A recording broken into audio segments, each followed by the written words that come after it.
Hello, everyone. Welcome to the Newsbrowse News broadcast.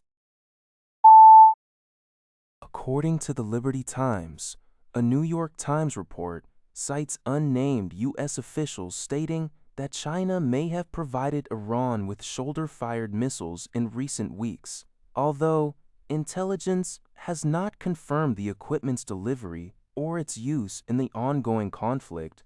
The report speculates that Beijing's consideration of such a move indicates a perceived interest in the conflict's outcome. U.S. intelligence assesses China's secret involvement through the provision of chemical substances, fuel, and weapon parts to Iran.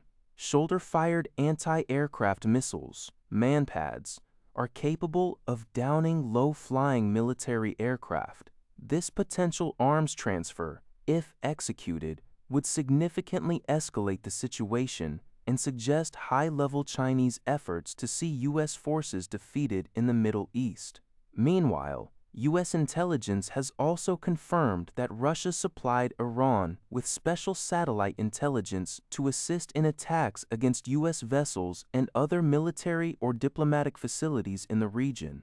China's embassy in the U.S. has denied similar previous reports from CNN. US and Iranian delegations continued their talks on April 12 in Islamabad, the capital of Pakistan, aimed at ending the ongoing conflict. According to GG Press, the two sides remain sharply divided over the handling of the Strait of Hormuz, a critical choke point for crude oil transportation that Iran has effectively blockaded.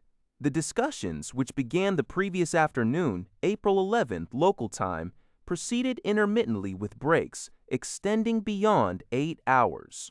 Iran's Fars news agency reported that the U.S. side has made excessive demands regarding the Strait of Hormuz and has also put forward unacceptable demands on other issues, indicating a protracted nerve-wracking standoff. Japanese shipping giant Mitsui O.S.K. Line CEO Jotaro Tamura warns that the Iran war will necessitate a significant reset of global supply chains and lead to sustained inflationary pressures, according to the Epoch Times. Despite a 2-week ceasefire, he anticipates continued disruptions in the Strait of Hormuz, a critical passageway for about 20% of global oil shipments. Tamura stated that Iran's effective closure of the strait marks a turning point for reassessing the resilience of energy and natural resource supply chains. He expects companies and governments to prioritize security over economic rationality, accepting higher costs and longer distances for resource procurement. The shipping industry alone cannot bear these added expenses, which will eventually be absorbed by the broader market, contributing to future inflation. Tamura expressed skepticism that the situation will be resolved before late April, noting that several of his company's ships are still in the Persian Gulf, with over 800 cargo vessels currently stranded there. He affirmed that Mitsui O.S.K. Lines will comply with economic lease transit rights regarding Iran's demands for tolls. US Vice President Vance led a delegation to Islamabad on Friday, April 10th for peace talks with an Iranian delegation. Vance expressed optimism regarding the prospects of the U.S.-Iran negotiations, but simultaneously issued a stern warning to Iran not to engage in deceptive tactics. Before boarding his plane, Vance told reporters that the U.S. is ready to extend an olive branch if Iran negotiates genuinely, but will not tolerate any tricks.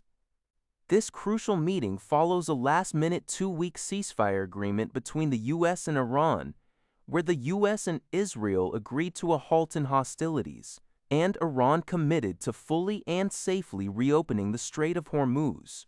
Pakistan is actively facilitating these talks, which aim to achieve a permanent end to the nearly 40-day intense conflict. White House Press Secretary Caroline Leavitt confirmed that the U.S. team would include Special Envoy Steve Witkoff and Jared Kushner. The Iranian delegation is expected to include Parliament Speaker Mohammad Bagher Ghalibaf and Foreign Minister Abbas Araghchi. Security has been heightened in Islamabad's red zone for the high-stakes discussions. This news is from the Abok Times. The U.S. military announced today, according to Zio Sabah, that two American destroyers, the Burke-class guided missile destroyers, USS Frank E. Peterson Jr. and USS Michael Murphy, have transited the Strait of Hormuz. This strategic move is part of a larger operation aimed at thoroughly clearing the vital waterway of mines previously laid by Iran's Islamic Revolutionary Guard Corps, IRGC. U.S. Central Command, CENTCOM, confirmed the transit on social media, stating its objective is to ensure the complete removal of these mines.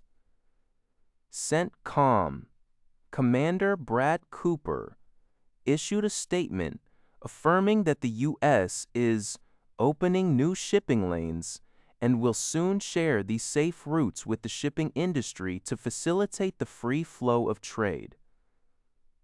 Earlier, U.S. President Donald Trump, on his social media platform, Truth Social, claimed that U.S. forces had initiated operations to clear the strait and that all 28 Iranian minelaying ships had been sunk. However, Iranian state media promptly denied that any U.S. warships had passed through the Strait of Hormuz. That's all for this video. Thank you for watching. See you in the next video.